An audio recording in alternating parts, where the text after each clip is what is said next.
Hello everyone, welcome back to my channel. তোমরা সবাই কেমন আছো? আজকে তোমরা সবাই খুব ভালো আছো। তো আমরা খুব খারাপ আছি, কারণ কি আর বলবো তোমাদের, আমার চোখের অবস্থা খুব খারাপ। আর সোনুর তো মানে বমি হয়েছিল, ঠিক আছে, সেটা তো ঠিক হয়ে গেছে, কিন্তু ঠিকমতো খাওয়া দাওয়া করছে না, আবার একটু পেটের প্রবলেম দেখা দিচ্ছে। তুমিও লাল, আমিও লাল, সেটা আমি দেখিনি।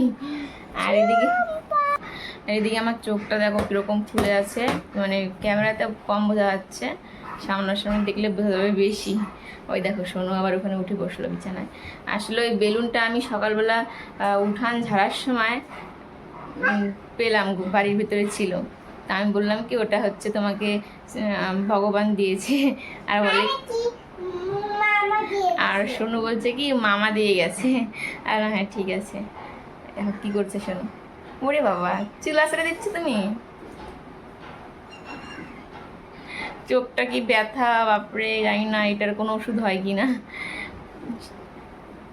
তো এখন বাজে সকাল 10টা, কত 10-15 হবে। খাওয়া দাওয়া হয়ে গেছে আমাদের দুজনের, সুন্দর স্নানও হয়ে গেছে। এখন যাব ওই বাড়িতে যাব, তারপরে বাবার সঙ্গে ডাক্তারের কাছে যাব ভাইয়ের রিপোর্টটাকে দেখাতে। তো চলো।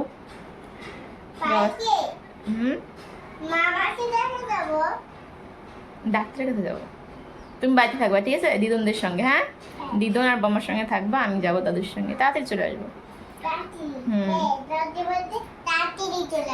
ঠিক আছে, তো চলো দেখতে থাকো আমাদের আজকের ব্লগ, এখন থেকে শুরু করছি। আর সোনু দেখো কত সুন্দর চুল আসতে দিচ্ছে আমাকে। তো চলো।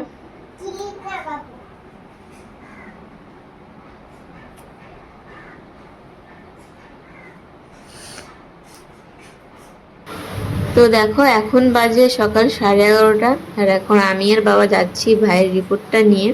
তো ফার্স্টে এলাম একটা কাকুর এখানে। তো এই কাকুটা বলতে পারো বাবার বন্ধু, বাবার দাদার মতো সব কিছু, বাবাকে সব দিকেই সাহায্য করে এই কাকুটা। মানে এই কাকুর জন্যই আজকে আমার বাবা এখানটায় কিন্তু।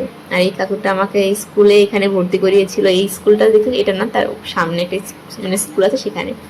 তো তারপরে আমরা ডাক্তার দেখাই, রিপোর্ট। তো সেখানে বলে একজন ভালো উকিলকে দেখাতে, তো সেটা দেখাবো। আর এরপর হচ্ছে আমরা বাড়ির দিকে যখন যাচ্ছিলাম আর কি, এত বৃষ্টি শুরু হয়, সত্যি কি বলবো, প্রায় 1 ঘন্টার মতো এখানটায় দাঁড়িয়েছিলাম। আর দেখো ওই যে বাবা দাঁড়িয়ে আছে, বাবার মন টন খুব একটা ভালো নেই, মানে কি বলবো, আর সেটা মানে ভাষা পাচ্ছি না কি বলবো।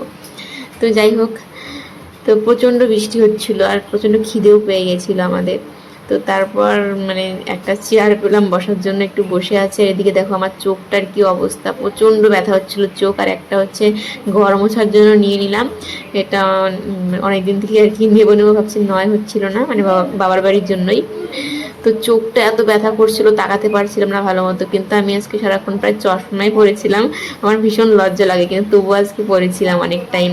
আর এখন দেখো যে বাড়িতে এসেছি, এসে আগে মাথাটা ভিজালাম, কারণ বৃষ্টিতে মাথাটা ভিজেছে, যার জন্য মাথাটা প্রচণ্ড ব্যথা হচ্ছিল। তো বৃষ্টি তো কমার নামই নিচ্ছিল না, তো এর জন্য চলে আসি। তখন হালকা কমেছিল, কিন্তু তবুও আর কি হালকা ভিজে গেছি। দেখো আমার চোখের কারণে আজকে চশমা পরেই বসে আছি সারাদিন। এমনিতে আমি কিন্তু আমার চশমা পরতে ভীষণ লজ্জা লাগে, মানে মনে হয় যেন মুখটা ছোট, চশমাটা এত বড়, কিন্তু আজকে পড়তে হচ্ছে আমাকে। সানগ্লাস, চশমা না, সানগ্লাস তো এত বড়ই হয়। তো রেডি হলাম এখন আবার, এতক্ষণ নাইটি পরেছিলাম, মার ভাবলাম বাড়ি যাবো। সোনুর বাবাকে ফোন করলাম, আমাদেরকে নিতে আসবে না, এখানে বৃষ্টি হচ্ছে দুপুর থেকে। বৃষ্টি দুপুরবেলা তো আমরা 1 ঘন্টা দাঁড়িয়েছিলাম, বাপরে বাপ কি বৃষ্টি, এখনো বৃষ্টি হচ্ছেই, মনে হচ্ছে এবার পুরো ভাসিয়ে দেবে সব। আমি কথা বলছি, আমাদের তাকে তাকে হাসছে। কটা বাজে? 7:30 বাজে। এখন আমরা খাওয়া দাওয়া করে ঘুমাবো। খালি বলি আমরা যে তাড়াতাড়ি করে খাওয়া দাওয়া করে ঘুমাবো, কিন্তু ঘুমাতে আর পাই না, ঘুমাতে অনেক দেরি হয়ে যায়। দেখো দিয়ে সোনু কি করছে, দেখো মাকে মারলো চোখের মধ্যে, এখন আবার দেখো আয়নাতে দেখাচ্ছে, দেখছো তোমার পালি। সোনু না খুব দুষ্টু, সোনু একদম পচামে। আর আমাদের ঘরের অবস্থা দেখো, সোনু আর আমার মাসি দুজনে মিলে ঘরের এই অবস্থা করেছে।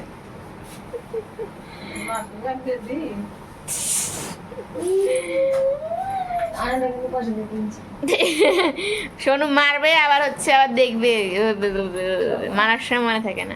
এ দুষ্টু মেয়ে দুষ্টু মেয়ে দেখছো ফোনের মধ্যে মারলো কেমন পছন্দ। চলো আমার আজকের ব্লগটা আর বড় করছি না, চোখ আমার প্রচন্ড ব্যথা, খাওয়া দাওয়া করে ঘুমাবো, শুধু ওই বলি ঘুমাবো, ঘুমাতে অনেক দেরি হয়ে যাবে।